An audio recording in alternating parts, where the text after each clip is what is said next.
Bienvenidos a otro episodio más de nuestro podcast Somos Galileo. El día de hoy tenemos un tema muy importante del cual se pueden dar cuenta de quiénes tenemos nosotros acá. Le damos la bienvenida al profe Miguelito y al ingeniero Herrera. Bienvenidos, vamos a hablar las matemáticas, ¿verdad? La importancia de las matemáticas en nuestra vida, que ha venido en un desnivel, ha venido bajando el rendimiento a nivel nacional. Profe Miguelito, bienvenido. Gracias, Leonardo, muchas gracias por darme participación en este importante programa. Ingeniero, bienvenido. Gracias, licenciado, muy amables. Estamos nosotros para servirles, ¿verdad? Qué tema más interesante. Sí, entonces vamos a arrancar de esto que siempre hemos visto nosotros que al final del diversificado tenemos las pruebas diagnósticas. Correcto. Tenemos las matemáticas, en el cual ya viendo el estudio tenemos el penúltimo, creo que hasta el último lugar a nivel mundial. A nivel latinoamericano. A nivel latinoamericano, el último lugar de esas pruebas, en el cual nos está reflejando a nosotros que la matemática no ha estado funcionando, pero nosotros sabemos que desde el primer año de primaria tenemos matemática, hasta sexto primario. Primero básico hasta tercero básico, matemática. En el diversificado, matemática. Desde que empezamos las matemáticas están entre nosotros, pero no sé en qué momento la matemática ya se ha venido para abajo, profe Miguelito.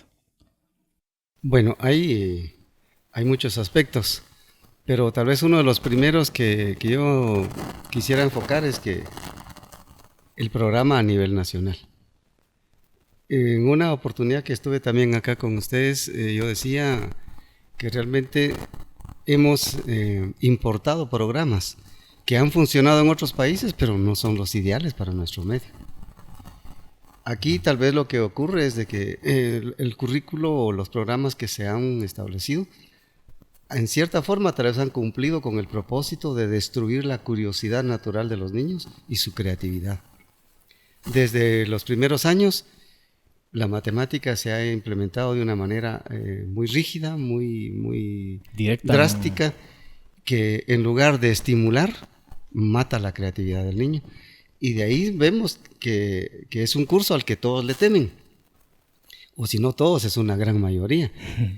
Y hasta la misma sociedad, la misma familia inculca esas mismas ideas, ¿va? Que qué difícil la matemática, que ojalá logre sacarlo, lo que importa es ganarlo, no importa cómo, pero tengo que ganar este curso. Entonces se ha visto únicamente como una imposición, pero realmente no se ha trabajado para despertar el interés, la curiosidad del niño por aprender matemática. Pero llevamos ya cierto tiempo que, bueno, caímos hasta hace poco en los últimos lugares, pero ¿por qué? Lo que dice el profe Miguelito, que hace poco que ha sido el desinterés de nosotros. Bueno, yo estoy de acuerdo con el profe Miguelito en que lo analicemos en dos cosas. Uno es, lamentablemente, el sistema educativo nacional, desde su base, teniendo programas que en lugar de fomentar el estudio, lo han puesto hacia atrás, pero yo quiero enfocarme también en la parte social. Nosotros a partir del año 2000 hemos visto que nuestra sociedad, ya hasta el nombre le ponemos, ¿verdad? Una sociedad de cristal, y realmente como es el sistema, hacen ver que la matemática es una piedra para esa sociedad de cristal, y entonces todos le tienen miedo. La fragilidad que se ha dado en esa sociedad es completamente distinta. Nosotros nos podemos comparar nuestras sociedades, cómo fuimos educados, a cómo están siendo educados actualmente los muchachos.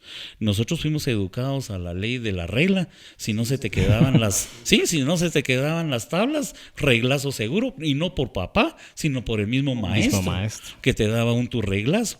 Dios guarde, vayas a intentar hacer algo aquí, hacer algo así. En nuestras sociedades actuales se protege demasiado al muchacho, y el muchacho y todavía los padres de familia de esos muchachos contemplan demasiado también, y entonces le dan poca valorización realmente al uso de la matemática. Entonces habría que analizarlo en esos dos sistemas. Uno, hay que mejorar realmente nuestro sistema educativo nacional.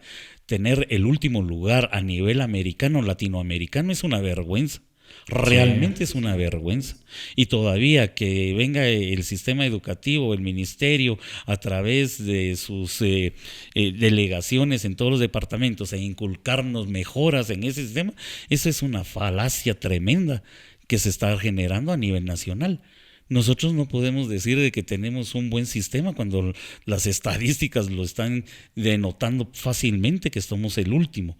Y luego, pues hay que agregar al sistema educativo también otra clase de cursos en donde podamos tocar a los jóvenes ya, no como entes que se preocupen por la matemática, sino por todo el marco en donde están ellos desarrollándose, porque entonces ya podríamos incluir a la matemática como parte del mismo idioma nacional. Sí, ¿Ya? O sea, eso es otra expectativa que podríamos tener.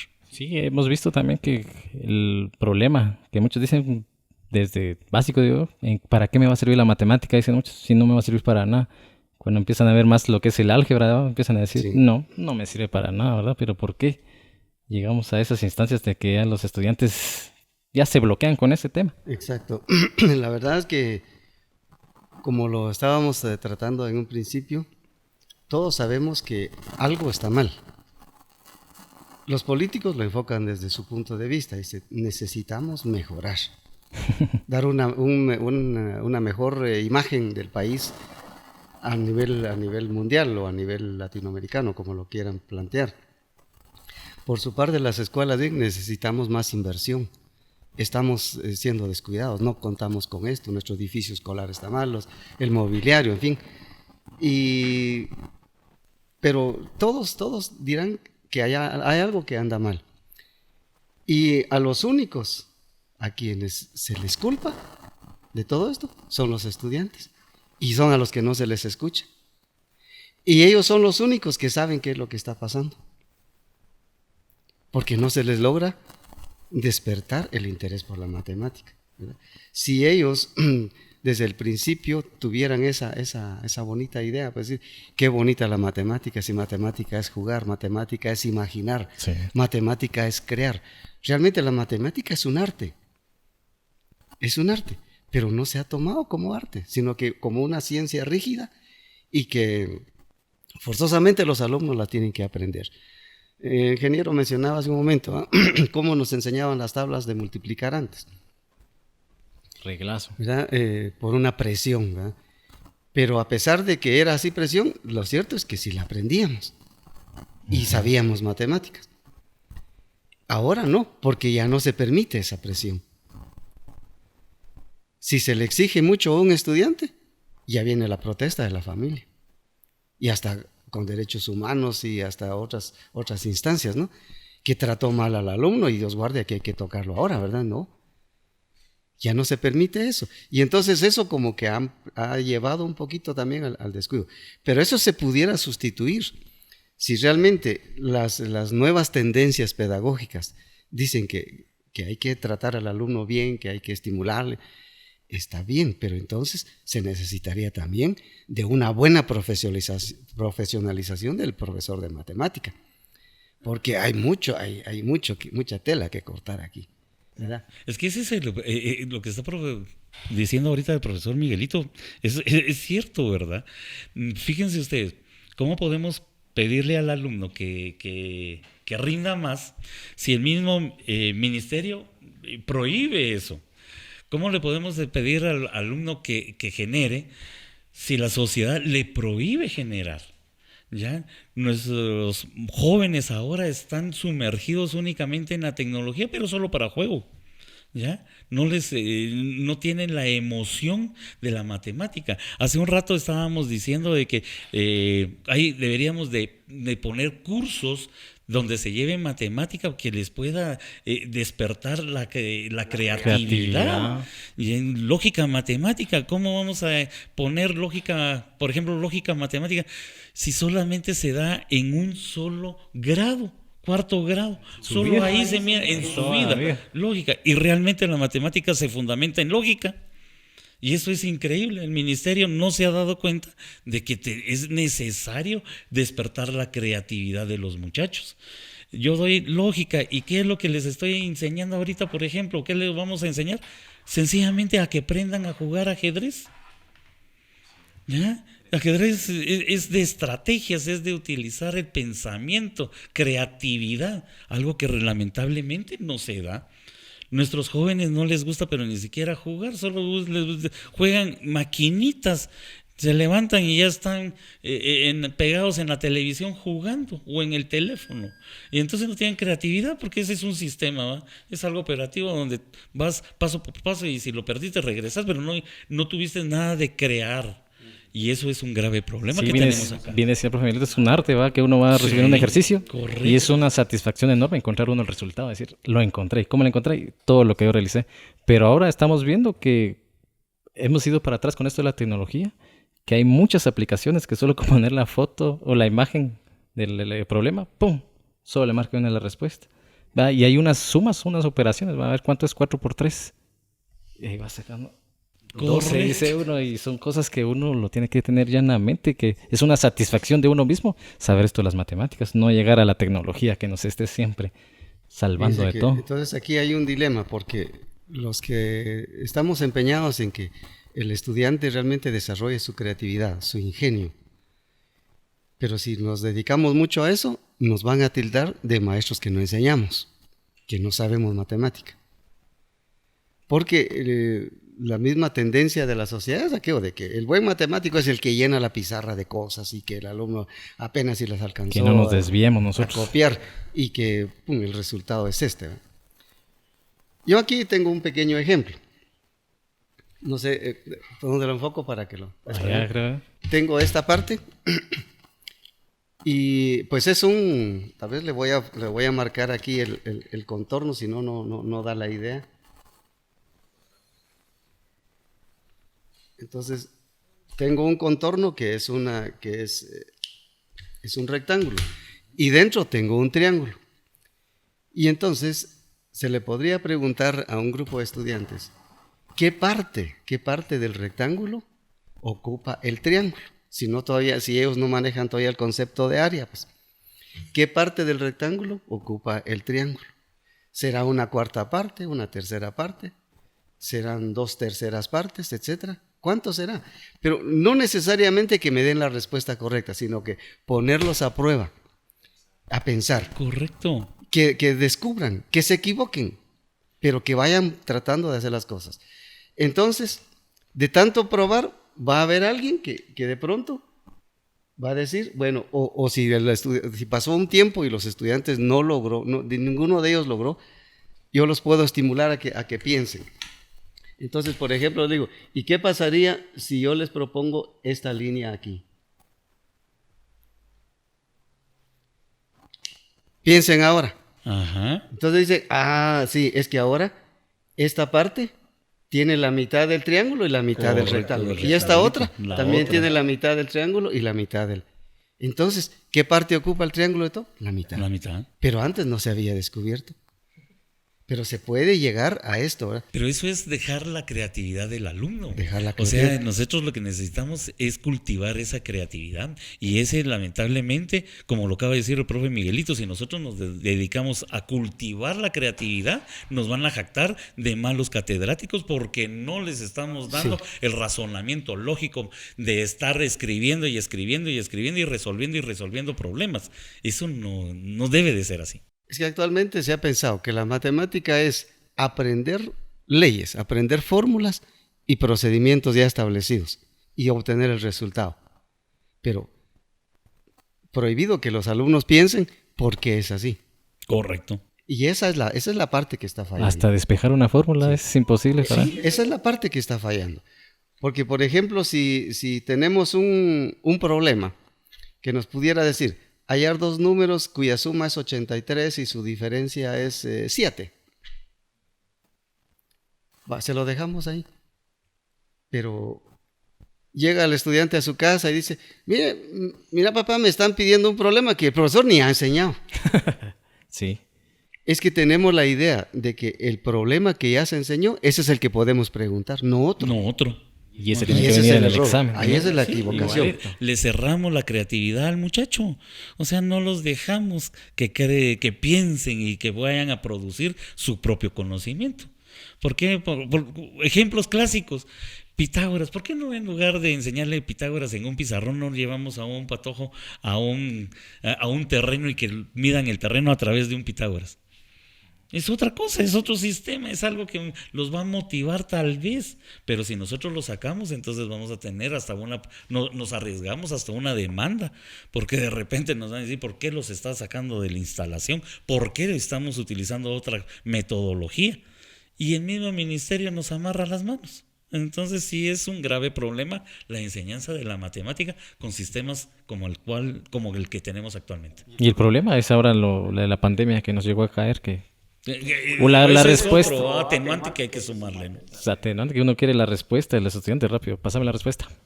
Pum. ¿Cómo era el procedimiento? O sea, a ver. Sí, ahora nuestros estudiantes son hábiles, pero en el uso de las tecnologías de estar pasándose y creando grupos, ¿no? Ahora tenemos un montón de grupos que ni siquiera nos damos cuenta. Y esa es otra pero cosa. vamos a mal nosotros en este caso, ¿no? Entonces, se ha manejado la matemática como el conjunto de fórmulas y el contenido que el estudiante debe aprender y memorizar y resolver. Pero media vez aparece un problema en forma invertida en su orden de datos. Ya. Se bloquea. Se bloqueó y no lo sabe resolver. ¿Por qué? Porque no hay creatividad. No se ha incentivado la creatividad, la imaginación, el razonamiento, le digo yo a los muchachos en clases, que ustedes tienen que reforzar el razonamiento. Sin razonamiento no existen matemáticas, ¿verdad? Entonces, eso es lo que se ha descuidado, pero yo creo que podríamos retomarlo. Podríamos retomar muy bien. Miren, acá con nosotros llegan estudiantes a cuarto bachillerato.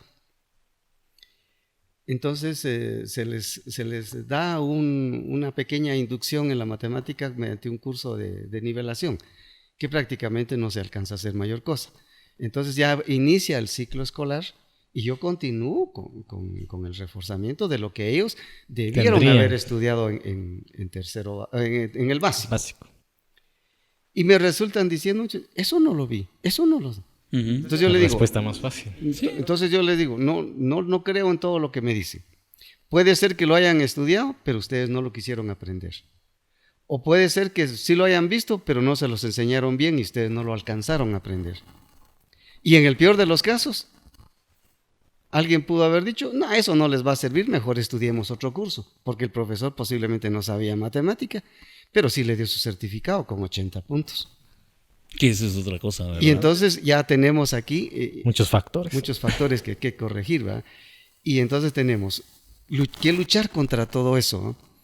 La mala formación que traen de un nivel hacia otro, que ese ha sido siempre el círculo vicioso, ¿no? Y tratar Pero de nivelar en a algún todos. lado se tiene que romper.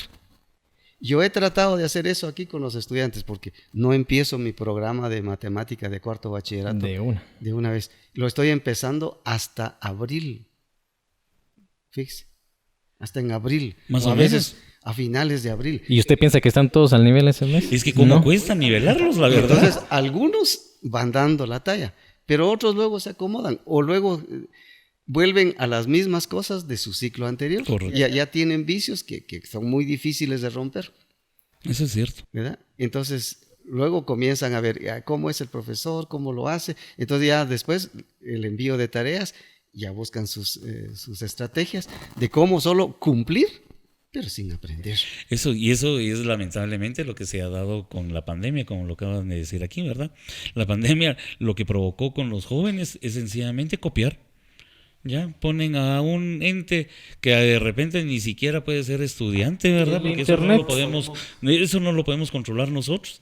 Puede ser alguien ajeno del colegio o de la institución educativa, puede ser un papá, mamá, hermano, amigo, ya les hace la tarea y los muchachos lo que hacen es sencillamente trasladarla en un grupo, ¿verdad? Y todos tienen Todos hacen lo mismo. ¿Aprendieron? No.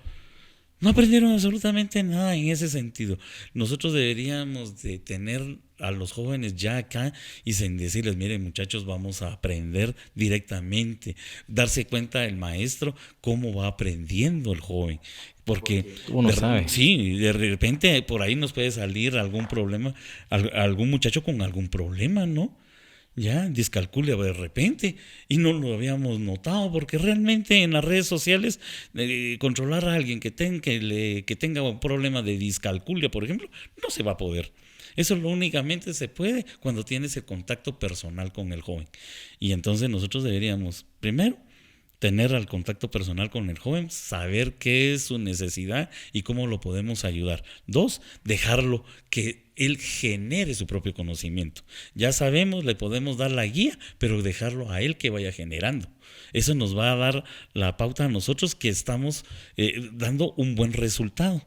¿Ya? Y 3, pues deberíamos de intervenir y ver cómo podemos estar en nuestra propia forma de crear, nuestra metodología, poderla ingresar o estimular al Ministerio de Educación, por ejemplo, para que nos dé la autorización de seguir trabajando así. Porque yo lo he visto, muchas veces tú quieres participar de otra forma, de metodología educativa, y el primer rechazo es del Ministerio de Educación porque no estás cubriendo tus puntos o no estás según la metodología que ellos están dando. Y como lo dijo el profesor Miguelito desde el principio, ya nosotros somos copiones. Pues eso es a nivel de todo generacional. Copiamos sistemas de otros países, los cuales acá no funcionan. La verdad que no.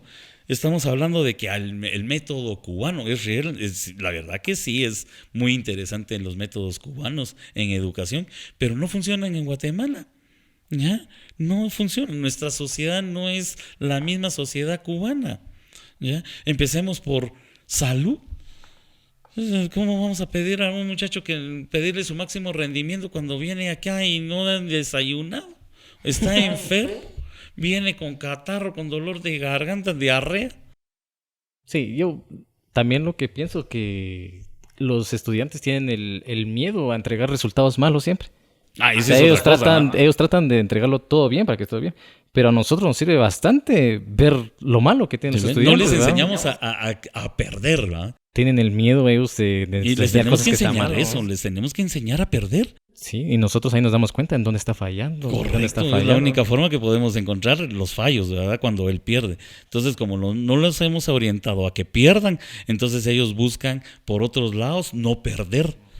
Y aunque no aprendan. Y no aprenden. Entonces, nosotros deberíamos de enseñarles también a que pierdan. Si lo más normal es confundirse. Y para eso es el sistema educativo, para que se confundan y nosotros poderles guiar. Ya, pero si ellos solo buscan el éxito, estamos mal. Sí, en la virtualidad yo puedo ver las notas. Yo la verdad no veo el reflejo de lo que estoy enseñando totalmente al 100%. Yo veo notas de 40, 50. Y ya les paso el examen por acá presencialmente. Se quedan pero mal, ¿verdad? Es muy diferente. Sí, correcto. Bueno, sí. Entonces vamos a terminar esta primera parte por acá y vamos a continuar hablando esto de las matemáticas. Seguimos hablando sobre matemática, entonces sigo yo en esta segunda parte.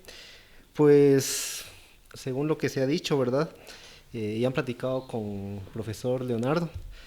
A mí me gustaría que me dieran algunos consejos, algunas recomendaciones. De repente hay un profesor de matemática que nos esté escuchando. ¿Qué se podría hacer para despertar el interés del estudiante? ¿Qué podría hacer el docente de matemática para despertar el interés del estudiante?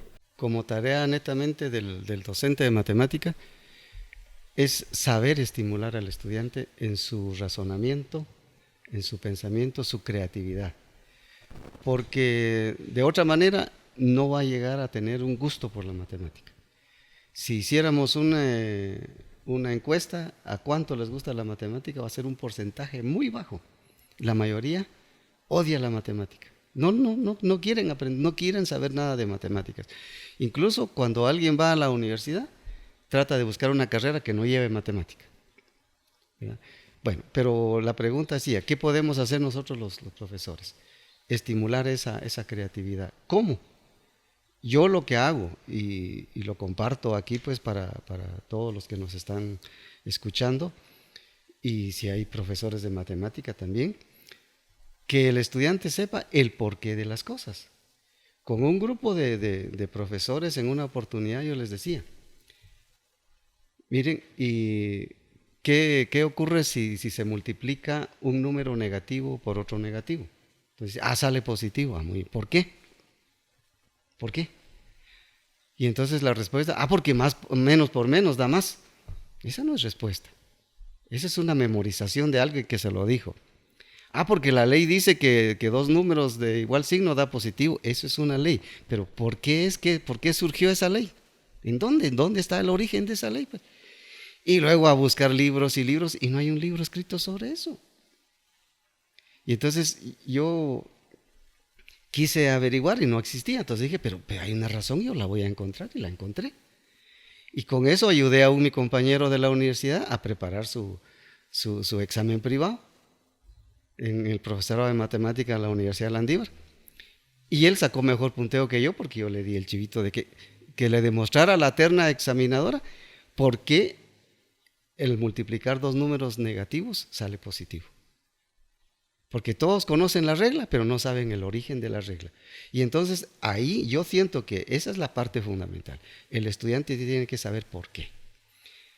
En una de las intervenciones anteriores mencionaba el ingeniero el teorema de Pitágoras. Muchos estudiantes le recitan a usted, sigue que el cuadrado de la hipotenusa es equivalente a la suma de los cuadrados de los catetos, pero ¿por qué? Entonces hay que llegar al origen de las cosas, volver a hacer lo que hizo Pitágoras. Pitágoras, ajá. Volver a hacer lo que hizo Pitágoras y tantas demostraciones. O por qué la relación del origen del número pi. ¿En dónde está el origen del número pi? Pero muchos dicen, es que es 3.1416, otros lo toman solo de 3.14. No, pi es pi. Y el pi no lo tiene que estar aproximando. ¿Pero cuánto vale? Bueno, es pi. Es pi. 3.1495, 64 y no sé cuántas cifras más. Pero eso todavía sigue siendo aproximado. Dejémoslo como número pi, porque esa es su función. Pero ¿de dónde se originó? ¿Cuál es el origen?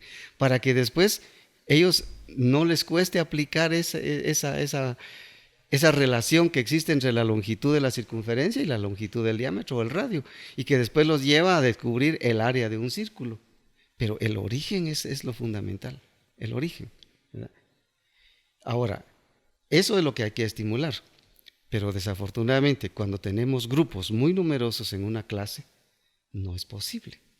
Se logra muy poco, porque la mayoría se distrae o uno ya no alcanza a ver que todos lo estén haciendo bien.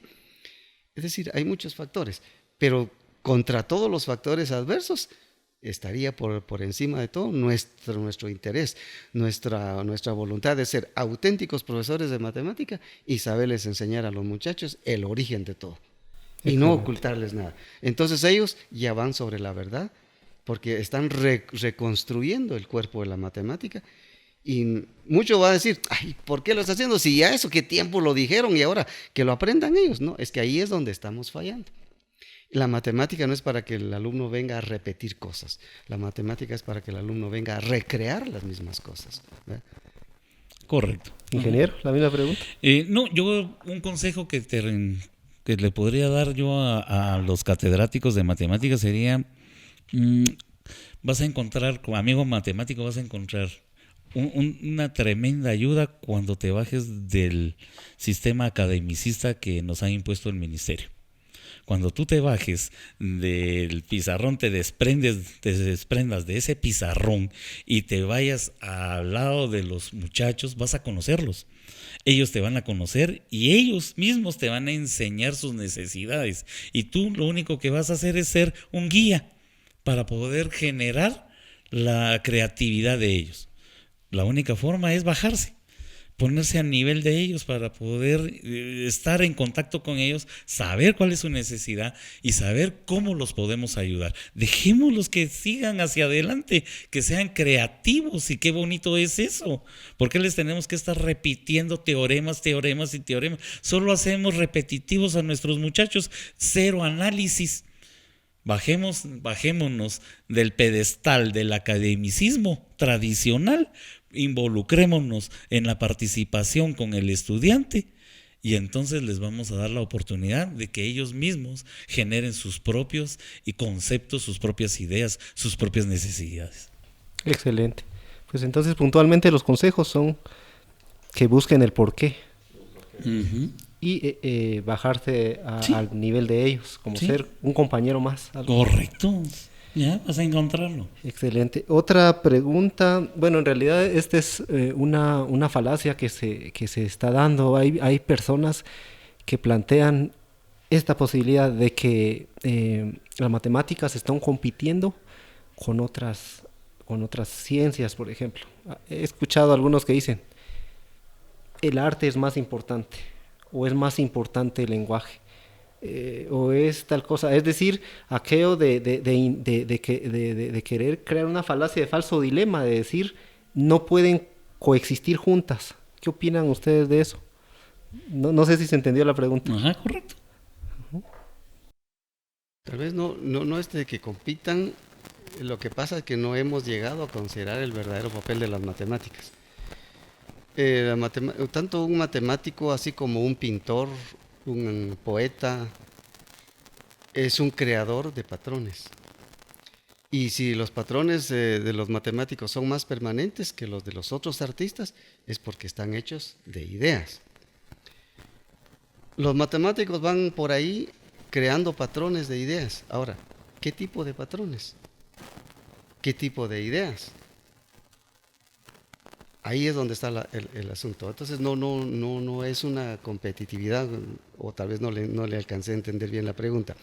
Pero sí, definitivamente la matemática no es competir contra las artes. La misma matemática. O contra el lenguaje. O contra el lenguaje. No. Incluso la matemática debería convertirse en un lenguaje habitual. Correcto. Tendría que convertirse en un lenguaje habitual. O sea que no tiene nada que diferir del lenguaje mismo. Porque nosotros, para poder expresar esas ideas que van surgiendo, tenemos necesidad de un lenguaje propio de la matemática para expresarlo. Excelente. Y entonces, la misma matemática tiene su propio lenguaje. Yo termino con decir que la matemática es un arte. No la tenemos que diferenciar. Ya no tenemos que hacer a la matemática como una materia de obstáculo, porque eso es lo que lamentablemente se ha ido viendo. Ya la mate la miran como un obstáculo y realmente la matemática es un arte.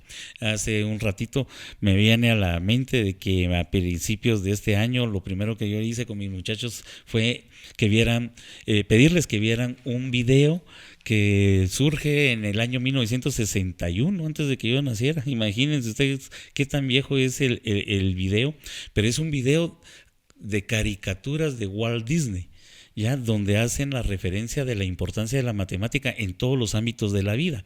Y qué interesante es ver cuando los muchachos están reflexionando sobre el mismo video y ellos se están dando cuenta de que la matemática es música, que la matemática es pintura, que la matemática es una escultura, que la matemática es básquetbol, que la matemática es fútbol, que la matemática está en todo. Y entonces ellos mismos se dan cuenta de que necesitan tener la habilidad matemática para poder tener la capacidad de poder generar en otras ramas, que no son matemáticas aparentemente. Otra pregunta. Va relacionado a los padres de familia. ¿Cuál sería el papel que tendrían que jugar ellos para ser favorables a las matemáticas? Es decir, para que ayuden a los docentes, ¿verdad? A que las matemáticas prosperen, por así decirlo, a que el estudiante quiera las matemáticas. O sea, ¿cuál sería el rol del papá para favorecer las matemáticas, profe Miguelito? Bueno, a esto tal vez hay algunas cosas de la misma sociedad actual que impiden. El papá tiene que trabajar muchas horas, incluso fuera de casa, y entonces ya muy poco tiempo convive con los hijos. Eso es de entenderlo porque es una necesidad. Nuestra sociedad de consumo a eso nos ha conducido. Y por supuesto la sobrevivencia es fundamental, porque si no se trabaja, ¿de dónde viene lo que se necesita? ¿No?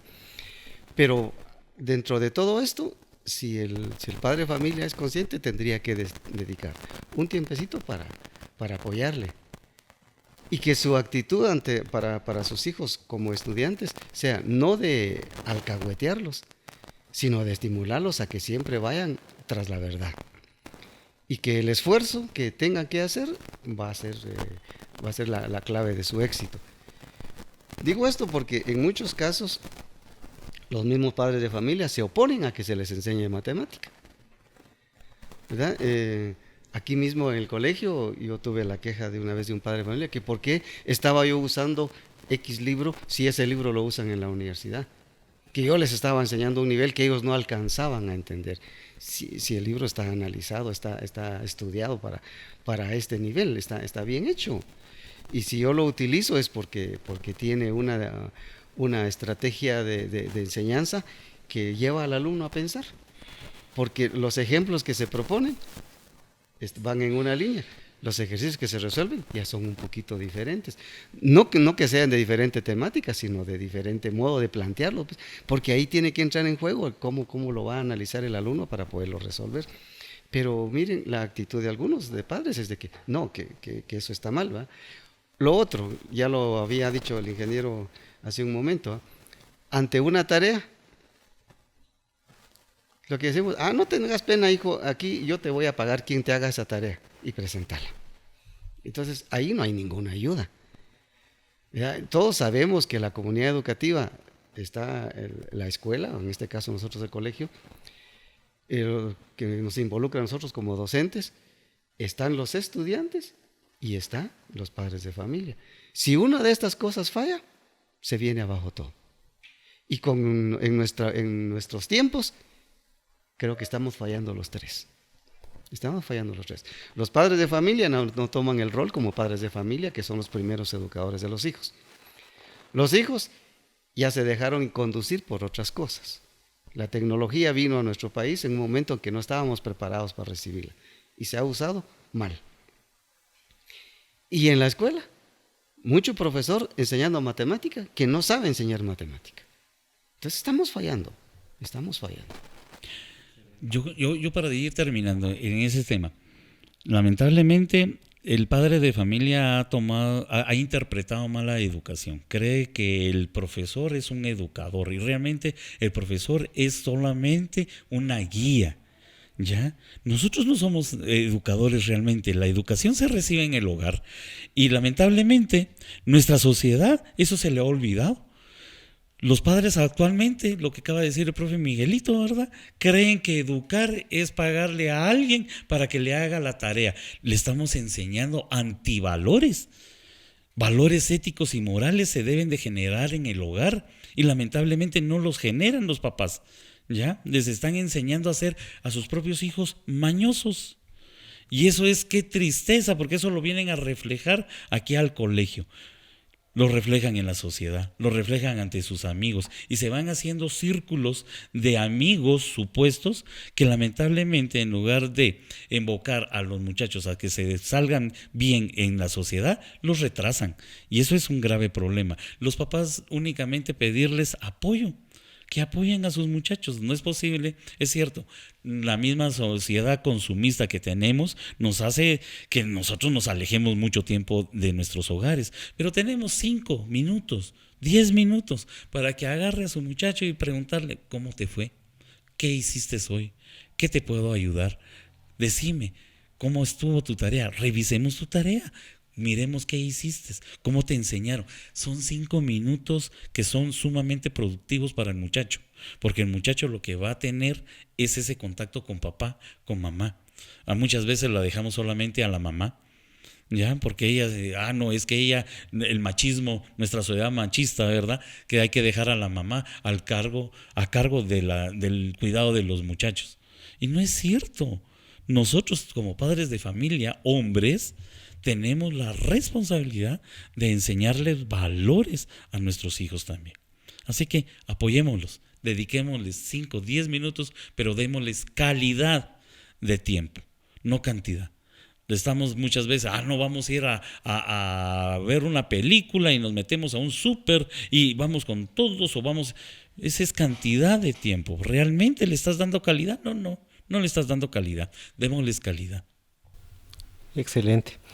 Y la última intervención, quisiera que nos compartieran algunas anécdotas bonitas que han tenido en el curso de matemática, ¿verdad? Siendo ustedes docentes. Bueno. Pues una acá en el colegio, que se las he compartido a muchos, es que cuando yo hago ese espacio de reforzamiento del ciclo básico, se presenta conmigo un estudiante y dice: profesor, usted dijo que iba a hacer un repaso de matemática, y comenzó a dar la clase, y yo siento que para mí no es repaso porque yo no sé nada de eso. Entonces yo quiero que me ayude. ¿Cómo puedo retirar mi papelería? Porque yo mejor no voy a estudiar. Yo aquí no voy a poder hacer nada. Entonces yo les dije: pues usted es un gran valiente, ya hizo el primer paso importante en la vida, está reconociendo que le hace falta, pero se nota en usted el interés por superar su situación. Así que cambie de idea, porque yo aquí lo voy a ayudar todos los días y usted tiene que superar esto. Entonces todavía me dice: ¿será, profe, que lo logro? Por supuesto que sí, porque yo veo que hay voluntad en usted, entonces yo también tengo la voluntad de ayudarle. Y a ese jovencito todos los recesos lo tenía conmigo. Él me buscaba, le prestaba libros, le decía que iba a resolver, mire, ya hice pero no pude hacer tal cosa. Y él propio fue llevando las cosas. Y cuando se dio la evaluación de la segunda unidad, él llegó a ser el abanderado de este colegio. Ustedes saben a quién me estoy refiriendo, que ahora es un gran profesional, que incluso se dio el lujo de renunciar a un cargo público que tenía para hacer su propia empresa. Ya graduado universitario, y miren, esa es una valiosa experiencia, porque si él no me hubiera comentado eso, quizás hubiéramos perdido un gran valor para Guatemala. Pero él, al haberse acercado a mi persona y comentarme su situación muy triste porque se quería ir, lo logramos rescatar, y es un gran personaje, ahorita un gran profesional. Sí, anécdotas entre el colegio son montones, y nosotros creo que casi todos los días vivimos más de alguna anécdota. Y mencionar una específicamente es muy difícil, para mí es muy difícil. Yo me recuerdo antes de la pandemia, tuve un muchacho que realmente es coeficiente bastante elevado, ¿ya? Pero lo interesante era que empezábamos a generar ideas con él. Ya, y llegamos a tal punto de que los métodos estadísticos los dábamos compartidos. Yo daba un método y resolución por un lado, y en el mismo pizarrón la otra mitad la ocupaba él, y yo le decía: mira, venite y hagámoslo. Y todos los demás muchachos apoyaban a su compañero, porque era su compañero, y otros 2 o 3 me acompañaban a mí. Y al final teníamos los mismos resultados, pero la experiencia era la interesante.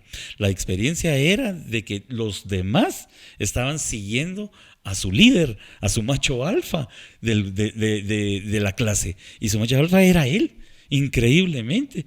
Y entonces él mismo, con su actitud, ya, y con el apoyo de su catedrático, no voy a decir que era yo, pero el apoyo de su catedrático, logró que todos los que estaban atrás lo siguieran. Y ese grupo de matemática, ese grupo que se recibió de acá del colegio, porque era ya en sexto perito, tengo la expectativa, no tengo la experiencia de que todos prácticamente están en la universidad. Unos van mejores que otros, y este muchacho ya prácticamente ya cerró la universidad. Es increíble, pero esas son vivencias muy bonitas. Excelente, pues muchas gracias a los dos por haber aceptado la invitación. Este podcast fue sobre la importancia de las matemáticas en la vida.